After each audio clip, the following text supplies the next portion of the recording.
Recently Vivo ಅವರು ತಮ್ಮ V series ಅಲ್ಲಿ ವಿವೋ ವಿ50 ನ ಲಾಂಚ್ ಮಾಡಿದ್ರು. ಈಗ ಇದೇ ವಿ ಸೀರೀಸ್ ಅಲ್ಲಿ ಮತ್ತೆ ಒಂದು ಫೋನ್ ಲಾಂಚ್ ಮಾಡಿದ್ದಾರೆ, ವಿವೋ ವಿ50ಇ. ಈ ವಿಡಿಯೋಲಿ ನಾನು ಈ ಫೋನ್ ನ ಅನ್ಬಾಕ್ಸಿಂಗ್ ಮಾಡಿ ರಿವ್ಯೂ ಮಾಡ್ತಾ ಇದ್ದೀನಿ. ಈ ಫೋನ್ ಚೆನ್ನಾಗಿದ್ಯಾ ಇಲ್ವಾ, ಈ ಫೋನ್ ನ ತಗೋಬಹುದಾ ಬೇಡವಾ ಅಂತ ಹೇಳ್ತೀನಿ. ಈ ಫೋನ್ ನಾನು 3 ಡೇಸ್ ಇಂದ ಯೂಸ್ ಮಾಡ್ತಾ ಇದ್ದೀನಿ. ಇದ್ರ ಬಗ್ಗೆ ಡೀಟೇಲ್ ಆಗಿ ಅರ್ಥ ಮಾಡ್ಕೊಂಡಿದ್ದೀನಿ. ಹಾಗೆ ಈ ಫೋನ್ ಬಂದು ನಮ್ಗೆ ವಿವೋ ಅವರೇನು ಕಳ್ಸಿಕೊಟ್ಟಿಲ್ಲ. ಈ ಫೋನ್ ನಮ್ಮ ರವಿಕುಮಾರ್ ಎಂಟರ್ಪ್ರೈಸಸ್ ಅವರು ಕಳ್ಸಿಕೊಟ್ಟಿದ್ದಾರೆ. ಅವ್ರದ್ದು ಬಂದು ಟೋಟಲ್ 2 ಶಾಪ್ಸ್ ಇದಾವೆ. ಮೇನ್ ಬ್ರಾಂಚ್ ಬಂದು ಬಾಗಲಕುಂಟೆಯಲ್ಲಿದೆ, ಇನ್ನೊಂದು ಬಂದು ಮಾದನಾಯಕನಹಳ್ಳಿಯಲ್ಲಿದೆ. ನಿಮ್ಗೆ ಏನಾದ್ರೂ ಹೊಸ ಟಿವಿ, ಹೊಸ ಫೋನ್, ಹೊಸ ಲ್ಯಾಪ್ಟಾಪ್ ಬೇಕಿದ್ರೆ ಈ 2 ಶಾಪ್ ಅಲ್ಲಿ ನಿಮ್ಗೆ ಯಾವ ಶಾಪ್ ಹತ್ರ ಆಗುತ್ತೋ ಆ ಶಾಪ್ಗೆ ಹೋಗಿ ನೀವು ತಗೊಳ್ಳಿ. ನಿಮ್ಗೆ ಬೆಸ್ಟ್ ಡಿಸ್ಕೌಂಟ್ಸ್ ಮತ್ತೆ ಬೇರೆ ಬೇರೆ ಆಫರ್ಸ್ ಗಳನ್ನ ಕೊಡ್ತಾರೆ. ಹಾಗೆ ನೀವೇನಾದ್ರೂ ಫಸ್ಟ್ ಟೈಮ್ ನಮ್ಮ ಚಾನಲ್ಗೆ ಬಂದಿದ್ರೆ ನಮ್ಮ ಚಾನಲ್ಗೆ ಸಬ್ಸ್ಕ್ರೈಬ್ ಆಗಿ ನನಗೆ ಸಪೋರ್ಟ್ ಮಾಡಿ. ನಾನು ಸಹ ಅನ್ಬಾಕ್ಸಿಂಗ್ ವಿಡಿಯೋಸ್ ಹಾಗೆ ಬೇರೆ ಬೇರೆ ಟೆಕ್ ವಿಡಿಯೋಸ್ ನ ಮಾಡ್ತೀನಿ. ಸಪೋರ್ಟ್ ಮಾಡ್ತೀರಾ ಅಲ್ವಾ? ಹಾಗಿದ್ರೆ ಇವತ್ತಿನ ವಿಡಿಯೋನ ಶುರು ಮಾಡೋಣ. ಹಾಯ್ ಗಾಯ್ಸ್, ನಾನು ನಿಮ್ಮ ಕನ್ನಡದ ಹುಡುಗಿ. ನಿಮ್ಮೆಲ್ಲರಿಗೂ ಟೆಕ್ ನ್ಯೂಸ್ ಪ್ರೋ ಕನ್ನಡ ಚಾನಲ್ಗೆ ಸ್ವಾಗತ. ಮೊದಲನೇದಾಗಿ ಇದ್ರ ಬಾಕ್ಸ್ ಅಲ್ಲಿ ಏನೇನ್ ಸಿಗುತ್ತೆ ಅಂತ ನೋಡೋದಾದ್ರೆ, ನೋಡಿ ಇದ್ರ ಬಾಕ್ಸ್ ಈ ತರ ಇರುತ್ತೆ. ಇದನ್ನ ನಾವು ಓಪನ್ ಮಾಡ್ತಾ ಇದ್ದಂಗೆ ನಮ್ಗೆ ಡೈರೆಕ್ಟ್ ಆಗಿ ಫೋನ್ ಸಿಗುತ್ತೆ. ಇದ್ರ ಕೆಳಗಡೆ ಟ್ರಾನ್ಸ್ಪರೆಂಟ್ ಬ್ಯಾಕ್ ಕವರ್ ಇದೆ, ಯೂಸರ್ ಮ್ಯಾನ್ಯುಯಲ್ ಇದೆ, ಕ್ವಿಕ್ ಸ್ಟಾರ್ಟ್ ಗೈಡ್ ಸಿಗುತ್ತೆ, ಹಾಗೆ 90 ವಾಟ್ಸ್ ಉಪವೋಕ್ ಅಡಾಪ್ಟರ್ ಇದೆ, type A to type C cable ಸಿಗುತ್ತೆ. ಈ ಫೋನ್ ಬಾಕ್ಸ್ ಅಲ್ಲಿ ನಿಮ್ಗೆ ಎಲ್ಲಾನು ಸಿಗುತ್ತೆ. ನೆಕ್ಸ್ಟ್ ಇದರ ಡಿಸೈನ್ ಬಗ್ಗೆ ನಾವು ಮಾತಾಡೋದಾದ್ರೆ, ಇದರ ಡಿಸೈನ್ ಚೆನ್ನಾಗಿದೆ, ಪ್ರೀಮಿಯಂ ಆಗಿದೆ, ಲಕ್ಸುರಿ ಫೀಲ್ ಬರುತ್ತೆ. ಈ ಫೋನ್ 2 ಕಲರ್ಸ್ ಅಲ್ಲಿ ಸಿಗುತ್ತೆ. ಈಗ ನಮ್ಮ ಹತ್ರ ಇರೋದು ಪರ್ಲ್ ವೈಟ್, ಇನ್ನೊಂದು ಕಲರ್ ಸಫೈರ್ ಬ್ಲೂ. ಈ ಪರ್ಲ್ ವೈಟ್ ಸ್ವಲ್ಪ ಶೈನಿ ಆಗಿದೆ, ಸನ್ಲೈಟ್ ಅಲ್ಲಿ ಸ್ವಲ್ಪ ಗ್ಲೋ ಆಗುತ್ತೆ, ನೋಡೋದಕ್ಕೆ ಚೆನ್ನಾಗಿ ಕಾಣಿಸುತ್ತೆ. ಇದು ಮ್ಯಾಟ್ ಫಿನಿಶಿಂಗ್ ನ ಹೊಂದಿದೆ. ಇದರ ಮೇಲೆ ಫಿಂಗರ್ ಪ್ರಿಂಟ್ ಮಾರ್ಕ್ ಅಥವಾ ಸ್ಕ್ರಾಚಸ್ ಬೇಗ ಏನೂ ಆಗೋದಿಲ್ಲ. ಹಾಗೆ ಸಫೈರ್ ಬ್ಲೂ ಅಲ್ಲಿ ಬೇರೆ ಬೇರೆ ಪ್ಯಾಟರ್ನ್ಸ್ ಇರುತ್ತೆ. ಅದ್ರ ಮೇಲೆ ಇರೋ ಡಿಸೈನ್ ಇನ್ನೊಂದು ಫೋನ್ ಮೇಲೆ ಇರೋದಿಲ್ಲ. ನೀವೇನಾದ್ರೂ ಈ ಫೋನ್ ತಗೊಂಡ್ರೆ ಈ ಸಫೈರ್ ಬ್ಲೂ ಕಲರ್ ನೇ ತಗೊಳ್ಳಿ. ಹಾಗೆ ಈ ಫೋನ್ ಇನ್ ಹ್ಯಾಂಡ್ ಫೀಲ್ ಚೆನ್ನಾಗಿದೆ. ಇದರ back side dual ring camera module ಇದೆ, ಕಲರ್ ಚೇಂಜಿಂಗ್ ಆರಾ ಲೈಟ್ ಇದೆ. ನೆಕ್ಸ್ಟ್ ಇದರ ವೇಟ್ ಬಗ್ಗೆ ನಾವು ಮಾತಾಡೋದಾದ್ರೆ, ಈ ಫೋನ್ 182 ಗ್ರಾಮ್ ವೇಟ್ ಇದೆ, ಹಾಗೆ 7.5 mm ಥಿಕ್ನೆಸ್ ನ ಹೊಂದಿದೆ. ಈ ಫೋನ್ ಜಾಸ್ತಿ ವೇಟ್ ಇದೆ ಅಂತ ಏನು ಫೀಲ್ ಆಗೋದಿಲ್ಲ, ಲೈಟ್ ವೈಟ್ ಫೀಲ್ ಆಗುತ್ತೆ, ಜಾಸ್ತಿ ದಪ್ಪ ಇಲ್ಲ. ಈ ಫೋನ್ ಸ್ಲಿಮ್ ಅಂಡ್ ಸ್ಟೈಲಿಶ್ ಆಗಿದೆ ಅಂತಾನೆ ಹೇಳ್ಬೋದು. ನೆಕ್ಸ್ಟ್ ಇದರ ಪೋರ್ಟ್ಸ್ ಹಾಗೂ ಬಟನ್ಸ್ ಬಗ್ಗೆ ಮಾತಾಡೋದಾದ್ರೆ, ಇದರಲ್ಲಿ USB type C charging port ಇದೆ, ಸಿಮ್ ಕಾರ್ಡ್ ಸ್ಲಾಟ್ ಇದೆ, ಮೈಕ್ರೋಫೋನ್ ಇದೆ, ಸ್ಪೀಕರ್ ಇದೆ. ಈ ಫೋನ್ ನ ಮೇಲೆ ನಾಯ್ಸ್ ಕ್ಯಾನ್ಸಲೇಷನ್ ಮೈಕ್ರೋಫೋನ್ ಇದೆ. ಹಾಗೆ ಈ ಫೋನ್ ಲೆಫ್ಟ್ ಹ್ಯಾಂಡ್ ಸೈಡ್ ಅಲ್ಲಿ ಏನೂ ಇಲ್ಲ, ಖಾಲಿ ಇದೆ. ರೈಟ್ ಹ್ಯಾಂಡ್ ಸೈಡ್ ಅಲ್ಲಿ power on and of button ಇದೆ, ವಾಲ್ಯೂಮ್ ರಾಕರ್ ಇದೆ. ಹಾಗೆ ಈ ಫೋನ್ ಅಲ್ಲಿ ಡ್ಯುಯಲ್ ಸ್ಟೀರಿಯೋ ಸ್ಪೀಕರ್ ಸಿಗ್ತಾ ಇದೆ.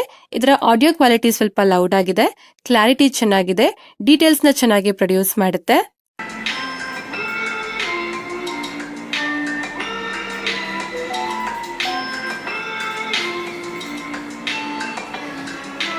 ನೆಕ್ಸ್ಟ್ ಇದರ ಡಿಸ್ಪ್ಲೇ ಬಗ್ಗೆ ಮಾತಾಡೋದಾದ್ರೆ, ಈ ಫೋನ್ ಅಲ್ಲಿ 6.7 ಇಂಚಸ್ ಕ್ವಾಡ್ ಕರ್ಡ್ ಅಮೆಲಾಯ್ಡ್ ಡಿಸ್ಪ್ಲೇ ಸಿಗುತ್ತೆ. 120 ಹರ್ಟ್ಸ್ ರಿಫ್ರೆಶ್ ರೇಟ್ ಇದೆ. ಡಿಸ್ಪ್ಲೇ ಸ್ಮೂತ್ ಆಗಿ ವರ್ಕ್ ಆಗುತ್ತೆ.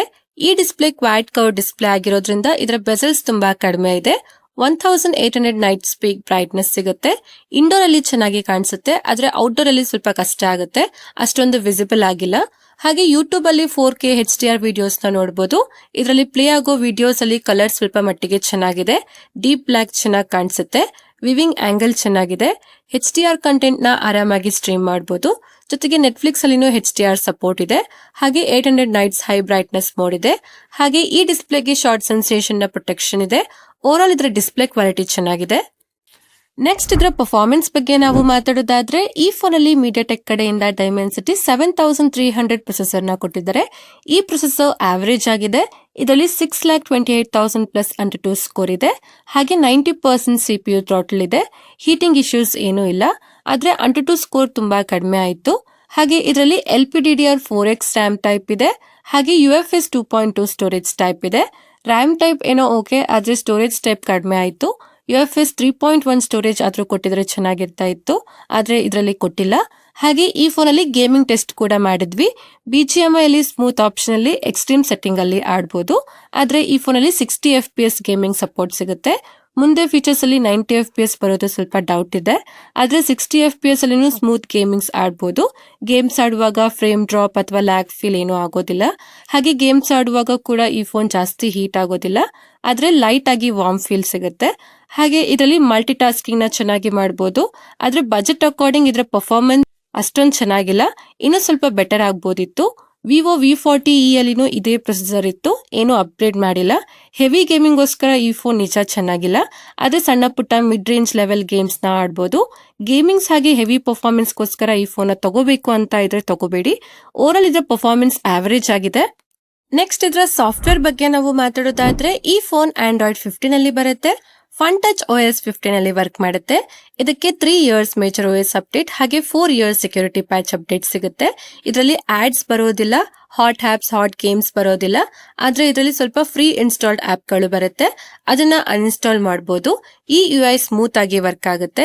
ಇದರ ಆಪ್ಸ್ ಓಪನಿಂಗ್ ಹಾಗೆ ಕ್ಲೋಸಿಂಗ್ ಆನಿಮೇಷನ್ ಚೆನ್ನಾಗಿದೆ. ಇದರಲ್ಲಿ ತುಂಬಾ ಕಸ್ಟಮೈಸೇಷನ್ ಆಪ್ಷನ್ಸ್ ಗಳು ಸಿಗುತ್ತೆ, ಹಾಗೆ ಕೆಲವು AI ಫೀಚರ್ಸ್ ಗಳು ಕೂಡ ಸಿಗುತ್ತೆ. ಸರ್ಕಲ್ ಟು ಸರ್ಚ್ ಇದೆ, AI ಎರೇಸರ್ 2.0 ಸಿಗುತ್ತೆ, ಅನ್ವಾಂಟೆಡ್ ಥಿಂಗ್ಸ್ ನ ರಿಮೂವ್ ಮಾಡಬಹುದು, ಹಾಗೆ AI ಇಮೇಜ್ ಎಕ್ಸ್ಪಾಂಡರ್ ಇದೆ, ಫೋಟೋಸ್ ನ ಸ್ವಲ್ಪ ಇನ್ಕ್ರೀಸ್ ಮಾಡಬಹುದು. ಓವರ್ ಆಲ್ ಇದರ UI ಚೆನ್ನಾಗಿದೆ, ಸ್ಮೂತ್ ಆಗಿದೆ. ನೆಕ್ಸ್ಟ್ ಇದರ ಕ್ಯಾಮೆರಾ ಕ್ವಾಲಿಟಿ ಬಗ್ಗೆ ಮಾತಾಡೋದಾದ್ರೆ ಇದರ back side dual camera setup ಇದೆ. ಇದರ primary camera 50 mega pixel camera ಆಗಿದೆ. ಇದರಲ್ಲಿ ಸೋನಿ ಕಡೆಯಿಂದ IMX 882 ಸೆನ್ಸರ್ ನ ಕೊಟ್ಟಿದ್ದಾರೆ. ಎರಡನೇದು 8 mega pixel ultra wide camera ಇದೆ. ಹಾಗೆ ಇದರ ಫ್ರಂಟ್ ಅಲ್ಲಿ 50 ಮೆಗಾ ಪಿಕ್ಸೆಲ್ ಸೆಲ್ಫಿ ಕ್ಯಾಮೆರಾ ಸಿಗುತ್ತೆ. ಇದರ ಜೊತೆಗೆ AI ಆರಾ ಲೈಟ್ 2.0 ಸಿಗುತ್ತೆ.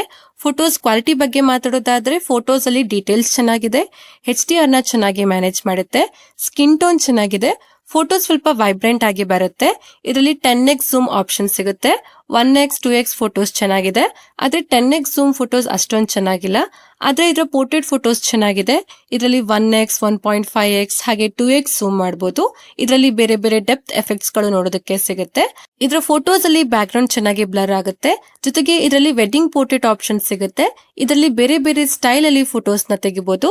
ಹಾಗೆ ಲೋ ಲೈಟ್ ಅಲ್ಲಿ ಫೋಟೋಸ್ ಚೆನ್ನಾಗಿ ಬರುತ್ತೆ, ಸ್ವಲ್ಪ ಬ್ರೈಟ್ ಫೋಟೋಸ್ ಬರುತ್ತೆ. ಲೋ ಲೈಟ್ ಅಲ್ಲಿ ಕಲರ್ಸ್ ಚೆನ್ನಾಗಿ ಬರುತ್ತೆ, ಲೈಟ್ ಕಂಟ್ರೋಲ್ ಚೆನ್ನಾಗಿ ಮಾಡುತ್ತೆ.